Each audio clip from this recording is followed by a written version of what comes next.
In an alternate 1980s, World War III has already commenced, and Russia, back then known as the Soviet Union, is winning and expanding their armies. They have taken over major parts of Europe and are now heading west towards North America. The opening scene starts in the American city of Calumet, where a boy named Jed drives his younger brother Matt and his friend to the local high school. Later, as the history teacher is conducting the class, he notices several troops landing by parachute outside the school. The soldiers have also brought heavy weaponry with them, and they appear to be speaking in a foreign language. Confused, the history teacher ventures outside to interrogate the soldiers, but he is immediately shot and killed. Soon, the soldiers begin firing at the school, causing havoc throughout the area. They pelt the place with bullets and even missiles, killing several students inside. Meanwhile, as Matt and his friends, Robert, Danny, Daryl, Aardvark, search for a way to escape, Jed arrives with his car. The boys immediately get in, and together they flee from the place. By this time, the entire city of Calumet has come under attack. The enemy soldiers are killing innocent people for apparently no reason, and numerous buildings are laid to waste with heavy artillery. Amidst the destruction, Jed and the group somehow manage to reach Robert's father's sporting goods store. There, the old man suggests they immediately leave the place and head to the mountains, as the condition is very severe right now. The boys are hesitant to leave their families, but they have no choice but to agree. They soon grab weapons, ammunition, and other necessities for survival. After stocking up, they get inside the car and head to the mountains. On their way, they come across a roadblock manned by Soviet troops, who open fire on them. Fortunately, a helicopter from the US Army shoots the troops, allowing the group to make their way out. In the next scene, we get to know that the Soviet troops, along with Cubans and Nicaraguans, are attempting to take over Calumet City, and then the entire nation. In short, World War III has taken place. Meanwhile, a Cuban colonel named Bella orders his men to go to a local sporting goods store and obtain records of the store's gun sales. On the other hand, the boys reach the mountains and start living there. Since Jed and Matt are regular campers in the area, they have no problems adjusting. With days passing by, the group survives by fishing, hunting, and even eating the vegetation there. After a few weeks, Jed, Matt, and Robert sneak back into the city, which is now under the total control of the enemy soldiers. They enter a grocery store and inquire about their families, to which the shopkeeper responds that everyone considered a threat has been imprisoned in a re-education camp. The shopkeeper also warns the boys to stay away, as the soldiers had been looking for them. Later, the boys reach the camp, which is a large area confined by a cage. After a bit of inquiring, Jed and Matt finally meet their father, who appears to be badly beaten. They also learn that their mother was killed by the soldiers. Expectantly, the boys become emotional, but the father reminds them of how he raised them in a tough manner and encourages them to avenge their mother's death. Meanwhile, Robert is unable to find his father in the camp. Following this, they go to their neighbor, Mr. Mason's house, who is very glad to see them again. The old man reveals that Robert's father was executed because his store was missing a few weapons. Actually, the weapons are the same ones that Jed and his boys took to the mountains. This breaks Robert's heart, and he blames himself for his father's death, but the guys quickly calm him down. Later, Mr. Mason takes the boys to the basement and reveals his granddaughters, Tony and Erica, who appear to be hiding from the troops. He then requests the boys escort the girls to a safe location, to which they agree. After a while, Jed and his group mount on their horses and make their way to the mountains. One day, Daryl notices 3 Soviet soldiers approaching the mountains, so he immediately alerts the rest of the group. Upon reaching the place, the soldiers start taking photographs while standing on the edge of a cliff. While they're at it, they notice some arrows on the ground and begin searching the area. Soon after, they discover Jed and his group hiding behind the rocks. The soldiers proceed to apprehend the kids, but little did they know that the kids were armed and dangerous. In no time, they managed to execute the 3 soldiers. Following the incident, Colonel Bella confronts Daryl's father, the mayor of Calumet, and inquires about his son. Daryl's father attempts to save his son by claiming that he is not violent and cannot harm others. He also tries to appease Colonel Bella in order to save the innocent citizens, but it all goes in vain. The next day, Colonel Bella gathers some civilians from the re-education camp, including Jed and Matt's father, and executes all of them to exact vengeance. When the youth group learns of the death of their family members, they are devastated. However, Jed tells them to not give up and encourages them to fight for their nation. The next day, the youth group comes up with a plan, and Erica goes to a gas station where some Soviet soldiers are filling up their tanks. She approaches the soldiers and casually leaves a bag containing explosives. The soldiers simply flirt with the girl and send her away, but shortly after, an explosion occurs, killing a few men. Enraged, the remaining soldiers pursue Erica, and as they are about to reach her, the youth group emerges from the ground and shoots the soldiers to death. This gives the group renewed motivation, and from that day onwards, they start executing the enemy forces with available arms and ammunition. They also give themselves the alias Wolverines. The movie then fast forwards by a month, where the enemy troops are still in control of the city. One day, Tony discovers Andrew Tanner, a lieutenant colonel of the United States Air Force, dozing off near the camp. When she realizes that Andrew belongs on their side, she brings him to the camp and provides him with some food. Andrew then updates them on the status of the war. He claims that the nuclear strikes have destroyed several American cities, including Omaha, Washington, and Kansas. He goes on to say that the enemies, mostly Cubans, came up from Mexico illegally and infiltrated the SAC bases, wreaking havoc. The Soviet armies have captured most of Southern America and northwest Canada, but American armies have been able to stop them at Rocky Mountains and the Mississippi River, and the lines are now mostly stabilized. According to Andrew, the Russians are there to capture American armies intact, which is why they will no longer use nukes. Americans will also not use nuclear weapons on their own soil. Furthermore, he shares that his family was caught behind the lines down in Texas. He likes to believe that his family is still alive, but he has also heard about what the Soviets are doing to civilians. The next day, Andrew joins the Wolverines in one of their conquests. He assists them with his military techniques, and soon the group takes down a large number of Soviet soldiers. In this way, the group starts taking out more and more enemy soldiers. They have also amassed a large arsenal of weapons. In the next scene, Andrew explains his plan to take over a Soviet base camp. The group is amazed by how detailed and smart Andrew's elaborations are. Later, the Wolverines carry out the plan and attack the Soviet base camp from all sides, eventually leading them to victory. However, their actions attract the attention of a Soviet general who orders retaliation against the innocent civilians. Now that the Soviet High Command is aware of the Wolverines, the Soviet general orders the soldiers to eliminate the Wolverines as soon as possible. Elsewhere, the Wolverines are enjoying a rugby match after their victory, while Tony is chatting with Andrew. She inquires about his wife, mentioning that she is curious about his love life. Tony enjoys Andrew's company and seems to be attracted towards him. The next day, the Wolverines reach a high point in the mountain, where they witness the Soviet aircrafts in a state of war against the Americans. While watching the chaos unfold from a distance, two Soviet tanks approach from behind. As a result, the Wolverines quickly take their cover behind a rock and begin shooting at them. When the enemies begin to take the upper hand, Andrew and Aardvark board a tank for counterattack, but they are fatally shot, leaving the rest of the group devastated. Tony appears to be even more heartbroken because she adored Andrew. Before any further casualties take place, Jed fires a bazooka at the enemies and kills them once and for all. Following the incident, the Wolverines bury Andrew and Aardvark's bodies and pray for their souls' peace. One day, the Soviets deploy a Spetsnaz unit into the mountains, and they use portable tracking devices to locate the Wolverines. Despite this, the Wolverines, who were well prepared for their arrival, attack and defeat them easily. They then capture the Spetsnaz's leader, along with all of their weapons. Later, the group interrogates the Spetsnaz's leader about their plans, but the latter refuses to reveal anything. He continues speaking in Russian, yet manages to say, "Go to hell, Yankees," in perfect English. This enrages the group, and they execute him without any hesitation.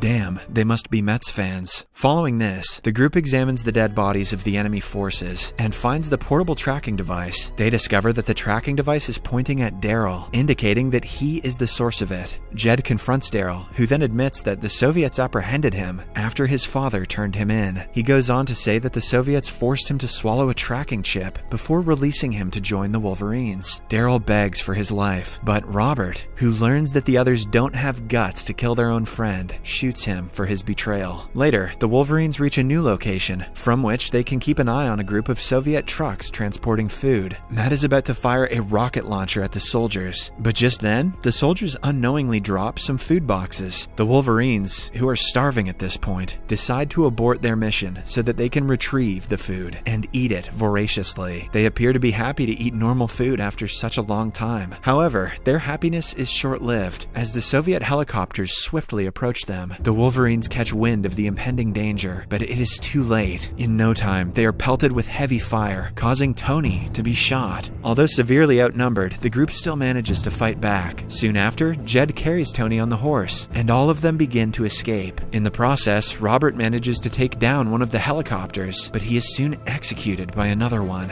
Meanwhile, Jed realizes that Tony won't survive for long, so he places her behind a rock. The two then talk about the state of their friendship and how war can ravage an entire nation. After a while, Tony expresses her desire to go out on her own rather than being killed by the Soviets. She requests Jed for a grenade, and after a lot of convincing, he agrees. He hands her a live grenade and leaves the place. Following this, the rest of the Wolverines escape the place. After some time, the Soviet soldiers and their general exit the helicopter and begin searching for the dead bodies of the Wolverines. Soon after, one of the soldiers discovers Tony's body and confirms her death. In this process, the grenade falls from Tony's grasp, causing an explosion that takes the soldier's life. Later that night, the Wolverines devise a plan, in which Jed and Matt decide to attack the Soviet headquarters in Calumet. Their goal is to distract the soldiers, so that Danny and Erica can escape the city and live a life without fear. Erica tries to convince Jed that she too wants to join in the attack, but Jed tells her that someone has to survive. Wasting no time, the two brothers head towards the headquarters and begin firing at the soldiers. They are able to kill several soldiers, but after a while, Matt gets shot in the chest by a Soviet army commander. Jed takes down the commander, but he also gets injured in the process. Later, while a distraught Jed is carrying his brother away, they are spotted by Colonel Bella. However, when he senses their loss, he allows them to leave. That makes no sense. The two brothers then sit in a park and reminisce about their childhood days. Slowly, both of them pass away, holding each other. On the other hand, Danny and Erica trek through the Rocky Mountains until they reach America's safe haven. In the last scene, we see a partisan rock and American flag nearby, indicating the victory of America. In the partisan rock, it is mentioned, in the early days of World War III, guerrillas, mostly children, placed the names of their lost upon this rock. They fought here alone and gave up their lives so that this nation shall not perish from the earth. Subscribe for more videos like this, turn on notifications, and leave a like to help the channel out. Thank you for watching.